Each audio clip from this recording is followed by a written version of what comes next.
Madam, ಒಂದು ಇಲ್ಲಿ ಮಾತನಾಡ್ತಕ್ಕಂಥ ಕಾಂಗ್ರೆಸ್ ನಾಯಕರು ಅರ್ಥ ಮಾಡ್ಕೊಳ್ಬೇಕಾಗಿರ್ತಕ್ಕಂಥದ್ದು, ಪ್ರಜಾಪ್ರಭುತ್ವದಲ್ಲಿ ಪ್ರಜೆಗಳು ರಾಜರು. ಆಮೇಲೆ ಪ್ರಜಾಪ್ರಭುತ್ವದ ಬಗ್ಗೆ ಇವರಿಗೆ ಅಲ್ಪ ಸ್ವಲ್ಪ ಏನಾದರೂ ಜ್ಞಾನ ಇದ್ರೆ, ಈಗ ನಮ್ಮನ್ನ ಪಟ್ಟಾಭಿಷೇಕದ ಸ್ಥಾನದಲ್ಲಿ ಯಾವುದೋ ಒಬ್ಬ ವ್ಯಕ್ತಿ ಕೂರಿಸೋದಕ್ಕಾಗೋದಿಲ್ಲ.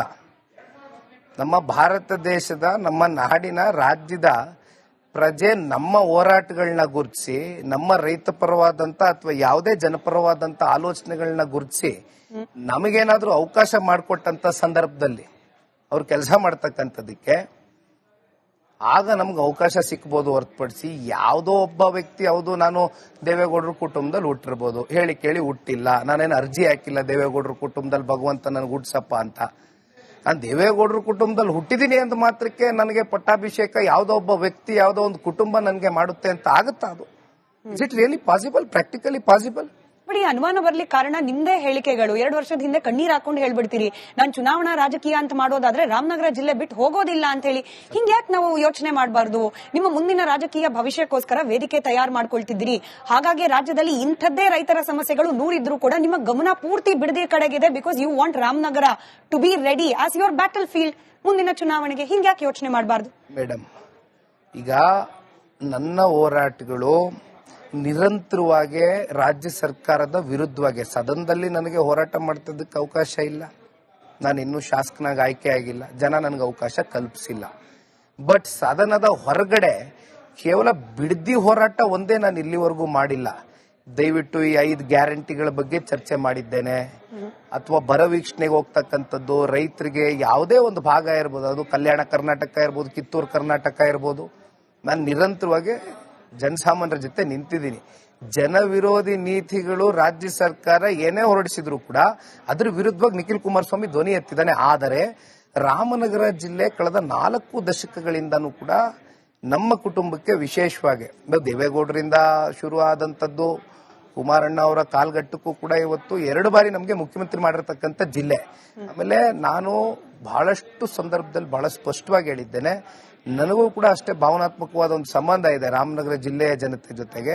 ಆಮೇಲೆ ಯಾರೂ ಸಂಶಯ ಪಟ್ಕೊಳ್ತಕ್ಕಂಥದ್ದು ಬೇಡ, ನಮ್ಮ ರಾಮನಗರದಲ್ಲೇ ಸ್ಪರ್ಧೆ ಮಾಡ್ತೀನಿ ಅಂತಕ್ಕಂಥದ್ದು ಕೂಡ ಘಂಟಾಘೋಷವಾಗಿ ಹಲವಾರು ಬಾರಿ ಹೇಳ್ತಾನೆ ಬಂದಿದ್ದೇನೆ. ಹಾಗಾಗಿ ಮೇಡಮ್ ನೋಡಿ, ಈಗ ಬಿಡ್ದಿ ಹೋರಾಟ ತಾರಕಕ್ಕೇರಿದೆ. ರೈತರ ಕಣ್ಣೀರು ಒರೆಸ್ಬೇಕು, ರೈತರಿಗೆ ರಕ್ಷಣೆ ಕೊಡಬೇಕು, ರೈತರಿಗೆ ಅನ್ಯಾಯ ಆಗ್ತಾ ಇದೆ, ಧ್ವನಿ ಕೇಳ್ತಾ ಇಲ್ಲ ರಾಜ್ಯ ಸರ್ಕಾರ. ಹಾಗಿದ್ದಾಗ ನಾವು ಈ ಜಿಲ್ಲೆನಲ್ಲಿ ಇಷ್ಟೆಲ್ಲ ಜಿಲ್ಲೆ ಜನ ನಮಗೆ ಕೊಟ್ಟು ಪಡ್ಕೊಂಡು ನಾವು ಕೈ ಕಟ್ಟ ಹಾಕೊಂಡು ನಾವು ಸುಮ್ಮನೆ ಕೂತ್ಕೊಂಡ್ರೆ ನಮ್ಮ ಆತ್ಮಸಾಕ್ಷಿಗೆ ನಾವು ಮೋಸ ಮಾಡ್ಕೊಂಡಂಗಲ್ವಾ? ರೈತರ ಕಣ್ಣೀರು ಒರೆಸ್ಲಿಕ್ಕೆ ಹೋದ ನಿಖಿಲ್ ಕುಮಾರಸ್ವಾಮಿ ಅವರು ರಾತ್ರಿ ವಾಸ್ತವ್ಯ ಎಲ್ಲಿ ಹುಡುದ್ರು ಕೇಳಿ ಅಂತ ಹೇಳಿ ಬಾಲಕೃಷ್ಣ ಅವರು ಕೇಳ್ತಾ ಇದ್ದಾರೆ. ವೈಯಕ್ತಿಕವಾಗಿ ನೀವೆಲ್ಲರೂ ಉಳ್ಕೊಳ್ಬಹುದು ಸರ್, ಪ್ರಶ್ನೆ ಕೇಳಲಿಕ್ಕೆ ಯಾರಿಗೂ ನೈತಿಕ ಹಕ್ಕಿಲ್ಲ. ಬಟ್ ಸ್ಟಿಲ್ ನೀವೇ ಹೇಳಿದಾಗ ರೈತರ ಕಣ್ಣೀರು ಒರೆಸ್ಲಿಕ್ಕೆ ಹೋದವರು ಜಾಲಿ ಟ್ರಿಪ್ ಮಾಡ್ತಿದ್ದಾರೆ ಅನ್ನೋ ಅನುಮಾನಗಳು, ಆರೋಪಗಳು, ಅವ್ರು ವಾಸ್ತವ್ಯ ಎಲ್ಲಿ ಮಾಡ್ತಿದ್ದಾರೆ ನಿಮಗೆ ಗೊತ್ತಾ ಅನ್ನೋ ಪ್ರಶ್ನೆಗಳು ಬಂದಾಗ ಕ್ಲಾರಿಫಿಕೇಶನ್ ಅಂತೂ ಬೇಕು, ಗೊಂದಲ ಇರಬಾರ್ದು ಜನರಲ್ಲಿ. ಮೇಡಮ್, ನಾನು ನನ್ನ ಬಿಡದಿಯ ಕೇತಗಾನಹಳ್ಳಿ ಜಮೀನು ತೋಟದ ಮನೆಯಲ್ಲಿ ವಾಸ್ತವ ಇದ್ದೆ. ನಮ್ಮ ಶಾಸಕ ಮಿತ್ರರು ಪಕ್ಕದಲ್ಲಿ ಇರತಕ್ಕಂತ ಒಂದು ಹೋಟೆಲ್ನಲ್ಲಿ ವಾಸ್ತವ ಇದ್ರು. ಅರ್ಥ ಆಯ್ತಲ್ಲ ಮೇಡಮ್? ಈಗ ನಾನು ಅಲ್ಲಿ ಏನ್ ಸಮುದಾಯ ಭವನ ಮಾಡಿದ್ವು, ಮಂಜುನಾಥ ಚೌಲ್ಟ್ರಿ ಏನ್ ಮಾಡಿದ್ವು ಬಿಡದಿ ಭಾಗದಲ್ಲಿ, ನಮ್ಮ ಕಾರ್ಯಕರ್ತರು, ಮುಖಂಡರು ಯಾರು ಬೇರೆ ಬೇರೆ ಭಾಗದಿಂದ ಬಂದಿದ್ರು ಅಂತವ್ರಿಗೆ ಉಳ್ಕೊಳ್ತಕ್ಕಂಥದ್ದಕ್ಕೆ ವ್ಯವಸ್ಥೆ ಮಾಡಿದ್ವು. ಈಗ ಇಲ್ಲಿರ್ತಕ್ಕಂಥ ಶಾಸಕರು ಈಗ ಸಚಿವರಾಗಿದ್ದಾರಲ್ಲ, ಅವರ ಬಾಯನ್ನ ಹರಿಯಾಗ್ತಕ್ಕಂಥದ್ದು ಬೇಡ, ಹರಿಬಿಡ್ತಕ್ಕಂಥದ್ದು ಬೇಡ. ಇವತ್ತು ಅವ್ರ ಸ್ಥಾನಕ್ಕೆ ಶೋಭೆ ತರೋದಿಲ್ಲ, ಆ ವ್ಯಕ್ತಿಗೆ ಶೋಭೆ ತರುತ್ತೋ ಏನೋ ನನಗೆ ಗೊತ್ತಿಲ್ಲ. ಯಾಕೆಂದ್ರೆ ಇವತ್ತಿಂದ ಅಲ್ಲ, ಅವರು ದೇವೇಗೌಡರ ಕುಟುಂಬನ ಎಷ್ಟು ತೇಜವಧೆ ಮಾಡ್ತೀನೋ, ಎಷ್ಟು ನಿಂದಿಸ್ತೀನೋ, ನನಗೆ ಸಚಿವ ಸ್ಥಾನ ದೊರಕುತ್ತೆ ಅಂತಕ್ಕಂಥದ್ದು ಒಂದು ಕಾಂಟ್ರಾಕ್ಟ್ ತಗೊಂಡಿದ್ರು. ಯಾಕಂಗೆ ಸರ್ ದೇವೇಗೌಡರ ಕುಟುಂಬವನ್ನ ಜರಿದ್ರೆ ಅವ್ರಿಗೆ ಯಾಕೆ ಲಾಭ ಸಿಗುತ್ತೆ? ಯಾರು ಲಾಭ ಮಾಡ್ಕೊಡ್ತಾರೆ ಅವ್ರಿಗೆ? ಮೇಡಮ್, ಈಗ ಏನಾಗಿದೆ ಇವತ್ತು ನೀವೇ ನೋಡಿ, ಸಚಿವ ಸ್ಥಾನದಲ್ಲಿ ಒಕ್ಕಲಿಗ ಸಮುದಾಯಕ್ಕೆ ಸೇರಿರ್ತಕ್ಕಂಥ ಬಹುತೇಕರು ರಾಜಕಾರಣ ಎಲ್ಲಿಂದ ಪ್ರಾರಂಭ ಆಯಿತು? ಅವರೆಲ್ಲ ಕಾಂಗ್ರೆಸ್ಸಿಗರ? ಕಾಂಗ್ರೆಸ್ನಿಂದ ರಾಜಕೀಯ ಪ್ರಾರಂಭ ಮಾಡಿದ್ರ? ಅವ್ರ ರಾಜಕೀಯದ ಅಸ್ತಿತ್ವ ಎಲ್ಲಿಂದ ಶುರು ಆಯಿತು?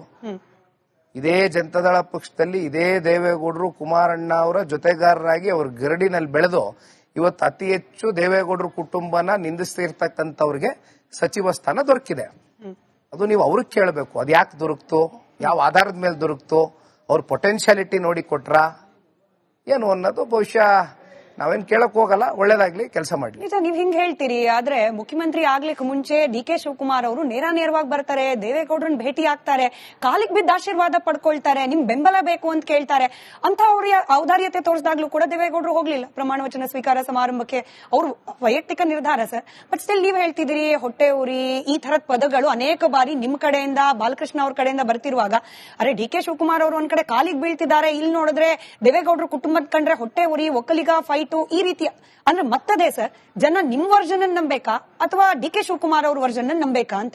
ಮೇಡಮ್, ಈಗ ಅವ್ರು ಯಾವ ರೀತಿ ದೇವೇಗೌಡರ ಮನೆಗೆ ಬಂದು ದೇವೇಗೌಡರ ರಾಜಕೀಯದ ಅನುಭವಕ್ಕೆ ಗೌರವ ಕೊಟ್ಟು ಒಂದು ಆಶೀರ್ವಾದ ಪಡ್ಕೊಂಡೋದ್ರು, ಅದೇ ರೀತಿ ದೇವೇಗೌಡರ ಕುಟುಂಬದಲ್ಲಿ ಇರ್ತಕ್ಕಂಥ ದೇವೇಗೌಡರು, ಕುಮಾರಸ್ವಾಮಿ ಅವರು, ನಿಖಿಲ್ ಕುಮಾರಸ್ವಾಮಿ ಎಲ್ಲರೂ ಕೂಡ ಅವತ್ತಿನ ಕ್ಷಣವೇ ಅವರು ಮುಖ್ಯಮಂತ್ರಿಗಳಾದಾಗ ನಮ್ಮ ಎಕ್ಸ್ ಟ್ವಿಟರ್ ಖಾತೆಗಳಲ್ಲಿ ನಾವು ಅವ್ರಿಗೆ ಶುಭ ಹಾರೈಸಿದ್ದೇವೆ.